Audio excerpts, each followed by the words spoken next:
Yes, ikaze kuri JTM phone ziri kumeze neza cyane. Aka kanya saa 3 n'iminota 58 hafi saa 4 z'ijoro ku itariki ya mbere ukwezi kwa gatandatu, no kuvuga kuri uyu wa mbere, ubwo Sonko yashyiraga hanze itangazo rikomeye riza ryongera umwuka mubi hagati ye na perezida uriho. Aragize ati mu rwego rwo gushimangira no kubahiriza imyanzuro ya komite nyobozi COMEX y'ishyaka yongeye gushimangirwa na perezida Ousmane Sonko igihe yimikwaga mu nteko ishinga amategeko PASTEF Les Patriotes, yagiranye ibiganiro byinshi na perezida wa Repubulika hagamijwe gushyiraho guverinoma nshya. Muri iki gitondo habaye inama ndende yahuje perezida wa Repubulika na perezida Ousmane Sonko. Muri iyo nama hemejwe ko hari aho impande zombi zihuriza ibitekerezo, ariko kandi hagaragazwa cyane aho zitumvikana, by'umwihariko ku bijyanye n'umwanya n'uruhare byagombaga guhabwa ubwiganze bwa politiki mu nzego nyobozi za leta, kandi kugeza ubu ntituramenya imiterere y'izo nzego.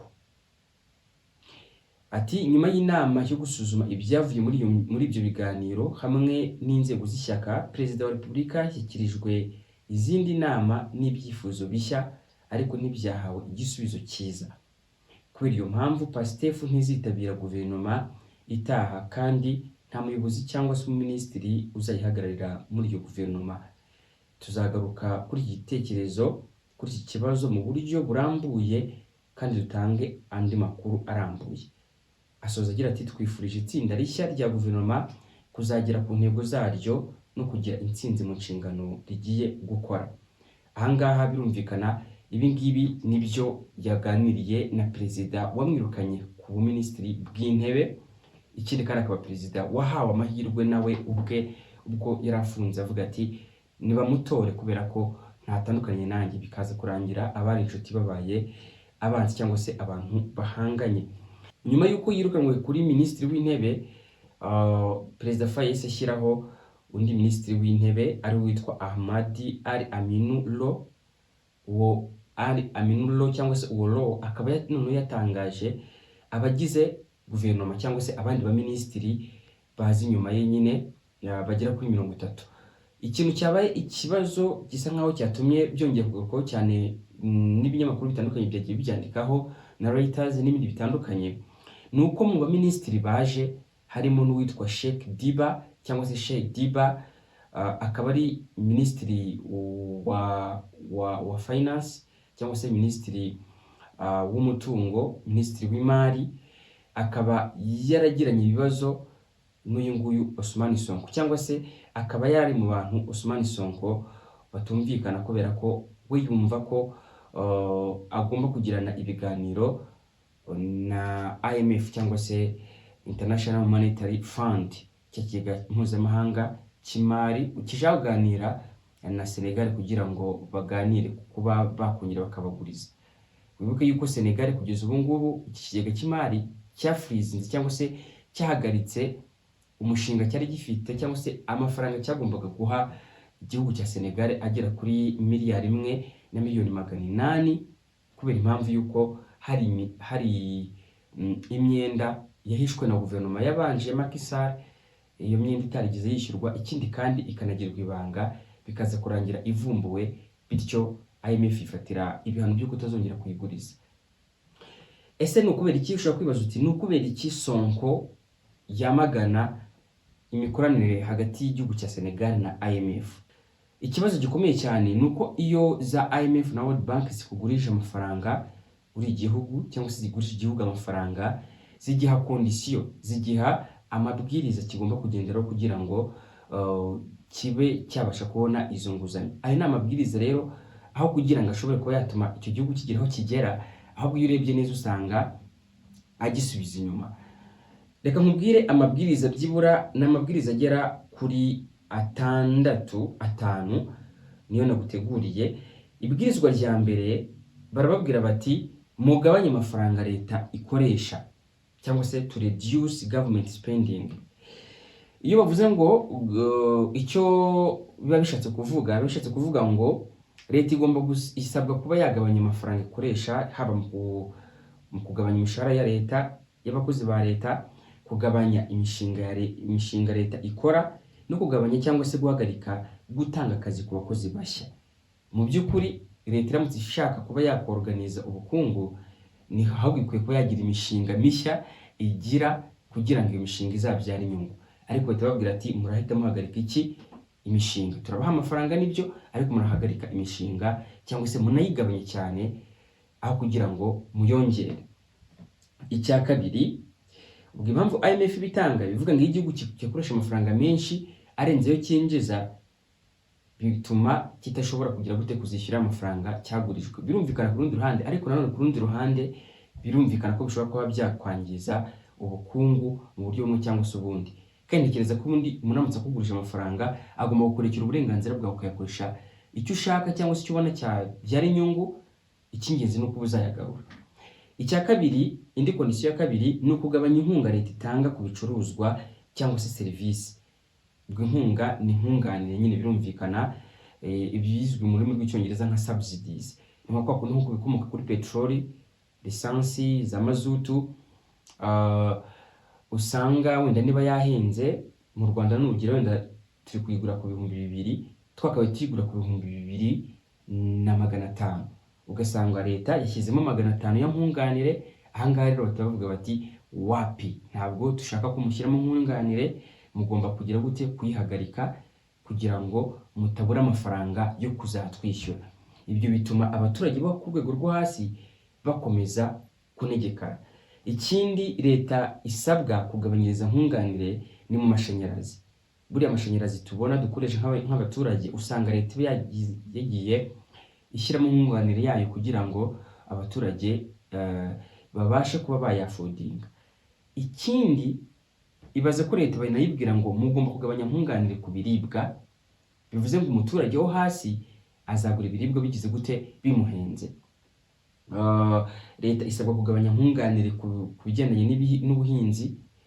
Niba ari za mashini ishobora kuba yaha abahinzi kugira ngo bajye guhinga, babone umusaruro ushobora kuba watuma ahubwo bishyura ya myenda kugira ngo babone export nyinshi.